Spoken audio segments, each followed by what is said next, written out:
Tantu, teaching you the language of beats. Let's go.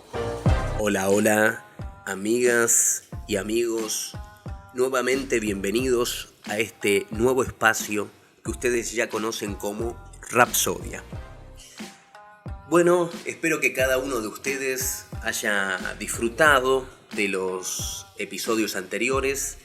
Ya estamos en el cuarto episodio de este nuevo espacio, en el que venimos tratando, indagando sobre estos conceptos desde el primer episodio, sobre qué entendemos por religión, qué entendemos por espiritualidad, qué es ser religioso, qué es ser espiritual, qué es vivir espiritualmente, qué es vivir religiosamente. Como les había dejado en claro desde el primer episodio, este espacio es un espacio descontracturado en el que damos libertad a la espontaneidad de la reflexión.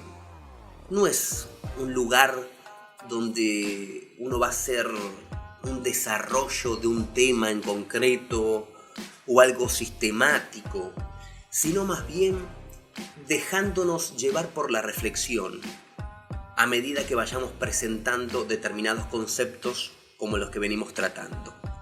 Estos episodios, como habrán notado, tienen cierta continuidad. Hoy en este cuarto ya episodio voy a tratar de darle un cierre a esto que venimos reflexionando y pensando juntos, pero es importante que tengan en cuenta de que acá no se trata de una lógica del entretenimiento, digamos, de una lógica televisiva, si podríamos decir, de me entretiene, no me entretiene, sino respetar, tener paciencia, porque si bien pretendo de que este sea un espacio espontáneo, poco sistemático y que no se incline tanto hacia lo intelectual, es necesario aclararles que los temas que tratamos nos hacen arribar a cierta profundidad que llega, ¿no?, a parecerse a un desarrollo intelectual, ¿no?, pero que tiene que ver más que todo con los temas que estamos tratando, que no son temas menores. Nos estamos preguntando nada más ni nada menos sobre qué entendemos sobre religión, qué entendemos sobre espiritualidad, qué es religión. Hoy con ustedes quería pensar qué fue lo que motivó, cuál fue el motor que impulsó al ser humano para buscar sentido a través de la instauración de cierto discurso, de cierta cosmovisión, que en los primeros tiempos fue mitológica y luego, a medida que el ser humano se iba reconociendo a sí mismo como un hacedor de cultura, fue tomando carácter religioso. Pero ¿qué fue lo que motivó al ser humano a tener que depender, porque es una necesidad que se manifestó en él, de esta necesidad casi acuciante de adherir, de buscar sentido, de tratar de encontrar la estructura de aquello que, imaginémonos, que en aquellos momentos, en aquellos primeros pasos del hombre seguramente lo desconcertaban, quizás hasta lo atemorizaban, el no tener un suelo firme, interpretativo, a través del cual poder explicar lo que le rodeaba y poder explicarse también. Entonces, podríamos decir, según como todos sabremos o habremos escuchado alguna vez, las investigaciones antropológicas que se han hecho, históricas, filosóficas, que el ser humano comenzó a experimentar una sensación de ruptura, de fragmentación con su entorno natural. También con los otros que empezó a percibir como distintos a él, por más que formaran parte de una misma comunidad.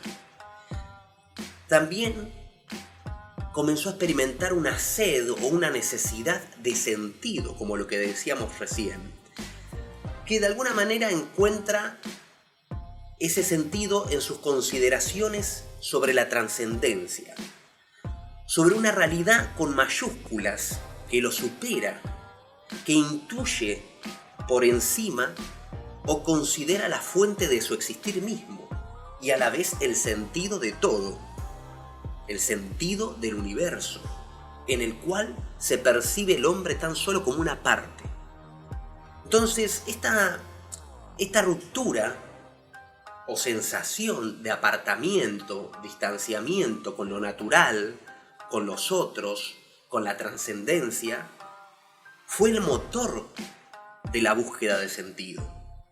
Y por lo tanto, el hombre intentó solucionar esa fractura, esa ruptura, con las herramientas interpretativas con las que disponía según su época, creando cosmovisiones que lo liberaran de la ansiedad que le generaba ese desgarro con su entorno, esa ruptura con su entorno y también, por qué no decirlo, ese miedo a lo desconocido.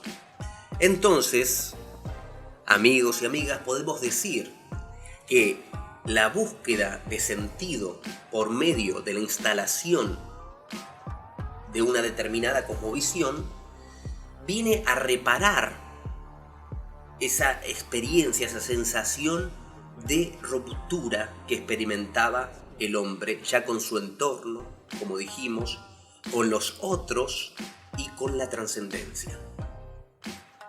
La cosmovisión, en un principio, se expresará como mito en los primeros pasos del hombre para explicar lo desconocido. Y paulatinamente, como ya dijimos, según se vaya consolidando como un hacedor de cultura, tomará carácter religioso. Estas cosmovisiones lograron satisfacer también en cierta medida la tendencia gregaria del hombre, como individuo que necesita compartir un proyecto en común, un proyecto universal con los otros. Proyecto, como les digo, en común con los de su comunidad, con sus más próximos, que a su vez le dará una contención psicológica, una identificación con algo mayor a él, con un grupo, algo que lo incluye y al mismo tiempo lo ampara. Cosmovisión mitológica, en principio, como dijimos, según la cronología y los primeros pasos del hombre para explicar lo que le rodea, y luego religiosa como construcción, como constructo social que necesariamente da una respuesta cultural, simbólica en principio y conceptual luego, que va a facilitar una interpretación del mundo y de la vida cotidiana del hombre como individuo, ante su angustia, ansiedad, miedo, también, ¿por qué no decir?, ante todo tipo de sentimientos, no tienen por qué ser negativos o perturbadores. Y que a su vez, dicha respuesta, que como dijimos es un hecho de cultura, en principio simbólica y después va a derivar en algo más conceptual, más sistemático, le facilita una interpretación del mundo, de su vida cotidiana y fortalece la sociedad. Fortalece la sociedad. Esta adhesión que van a ir teniendo con los miembros más próximos de su comunidad va a hacer que se fortalezcan no solamente los vínculos, sino la sociedad toda. Es necesario aclarar que la cultura toda, y cuando hablamos de cultura hablo de la del pasado y la actual, la cultura toda fue impregnada por las cosmovisiones, como dijimos en principio, mitológicas y posteriormente más de carácter religioso. ¿Por qué digo que nadie puede negar esto? Porque es algo muy evidente. Todo fue impregnado por estas cosmovisiones, inclusive lo que hoy conocemos, o que hace tiempo ya conocemos como derechos humanos, los valores que más atesoramos. La gran mayoría de esos valores que consideramos que potencian nuestra humanidad, que nutren nuestros vínculos, que hacen de una sociedad más equilibrada, armoniosa y justa, de alguna manera son herencia de estas cosmovisiones. Son heredados de estas cosmovisiones. Es por esta razón que insisto y me parece necesario honrar las creencias que durante miles de años han refinado la mente. Más allá de sus desaciertos, no me parece ahora necesario en esta reflexión empezar en esta siempre discusión que se da entre los pro y contra de estas creencias, los errores cometidos en el pasado, como los que hemos mencionado en los episodios anteriores sobre, por ejemplo, ¿no?, entre comillas, la Santa Inquisición, las aberraciones que se han cometido. No, por lo menos no vamos a tratar esto en este episodio. Pero, como les digo, es necesario honrar las creencias que durante miles de años han refinado y así como también han, en alguna manera, alimentado a veces hechos aberrantes, que eso lo pongo también en consideración, ¿no? Si realmente fue o son las religiones o las creencias las responsables de los actos atroces, aberrantes que llevó el ser humano en sus nombres, o se trata más bien de lo complejo que es el ser humano y cómo a veces caprichosamente interpreta y hasta tergiversa lo que es bueno en principio, lo que es bueno en teoría, y luego lo aplica como se le antoja. Entonces no vamos ahora a entrar en esas consideraciones, sino más bien en el hecho de que tenemos que honrar estas creencias que han sustentado y sustentan a la humanidad hoy día. Es pertinente también aclarar que hay creencias que nos limitan y otras que nos invitan a ampliar nuestro horizonte mental. Hay creencias o religiones con determinados códigos de sutil coacción hacia las conductas humanas que de alguna manera amputarían el desenvolvimiento o el crecimiento espiritual de un individuo. Hay creencias que parece ser que nos castrarían en todos los aspectos, hasta en los que son positivos, hasta en aquellas facetas nuestras donde damos rienda suelta a nuestra creatividad, a nuestra inteligencia. Parecerían que hay creencias que hasta buscaran sesgar, buscaran anular esos aspectos positivos de nuestra naturaleza humana. Recuerdan que habíamos reflexionado también, porque hasta ahora estamos haciendo más hincapié sobre la religión, las religiones. Habíamos reflexionado sobre la espiritualidad.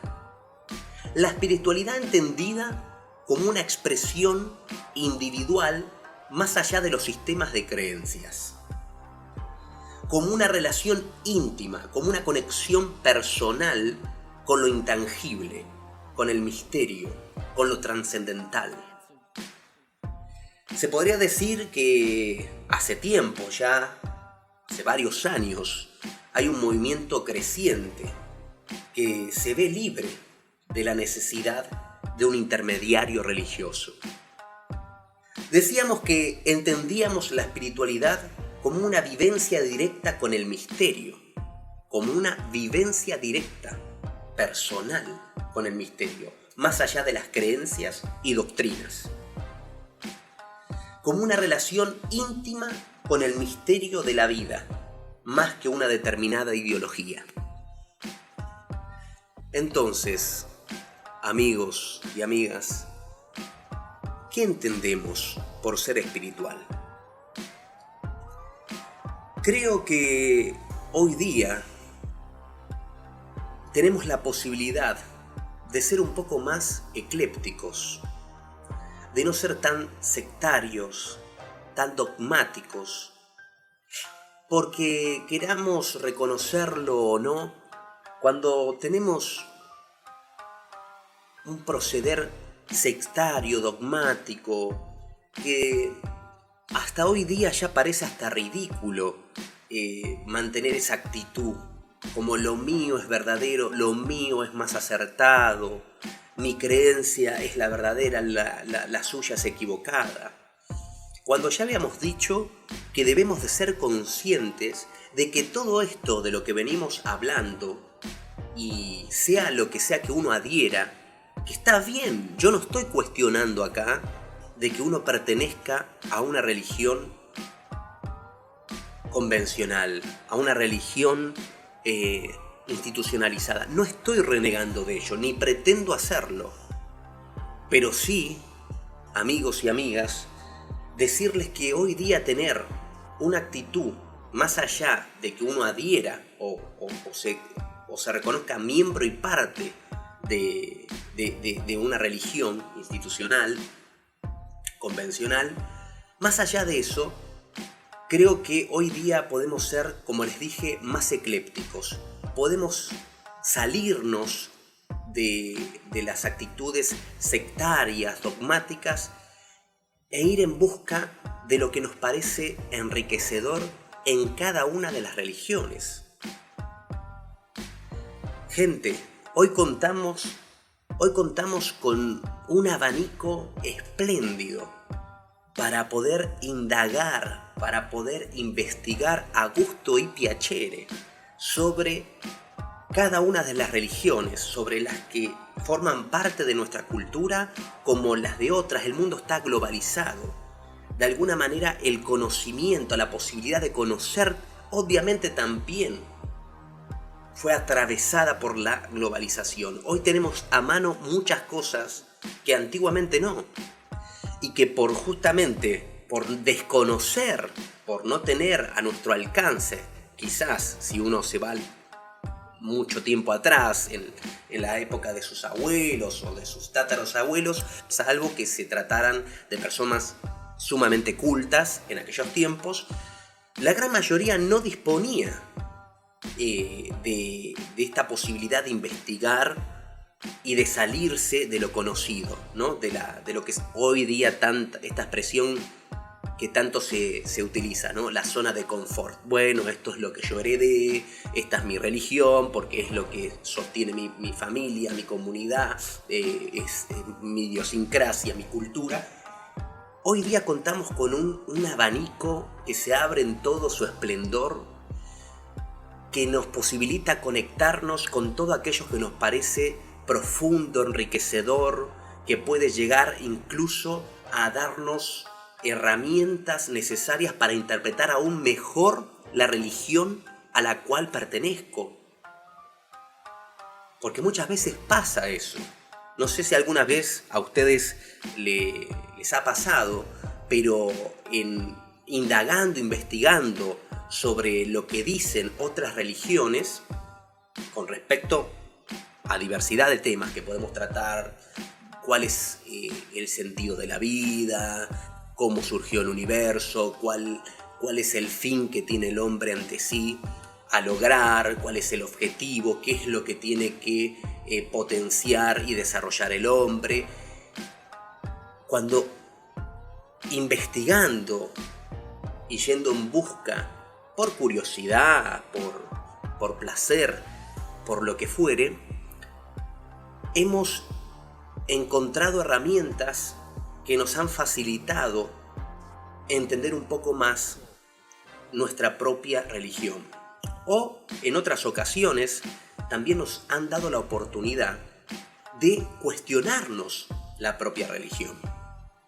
Y si no la teníamos, quizás la posibilidad de ir en busca de una porque nos reconocemos en ella.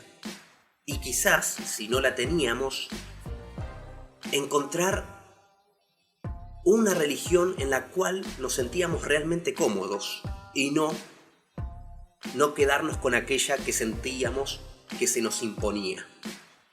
Por eso sostengo que hoy tenemos la posibilidad de ser más eclépticos, de dejar esa actitud sectaria, dogmática, que, queridos amigos y amigas, no tiene por qué hacer desmoronar nuestras convicciones, sino más bien darnos la posibilidad de vivir con genuina tolerancia.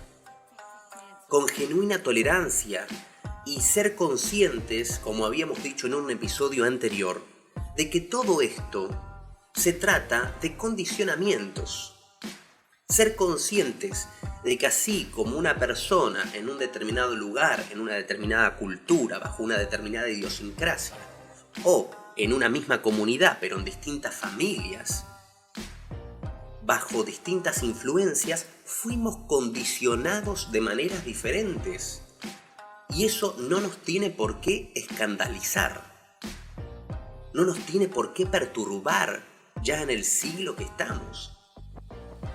Entonces, es un llamado a la tolerancia, es un llamado a que aprendamos a gozar de tener un espíritu más ecléptico, de ir tomando sin la necesidad de pertenecer, ir tomando todo aquello que nos parece positivo, que nos parece que nos hace humanos, cada vez más humanos, en las distintas religiones, y no solamente en las religiones, sino en los distintos estilos de vida, en las distintas cosmovisiones que pueden ser religiosas como no.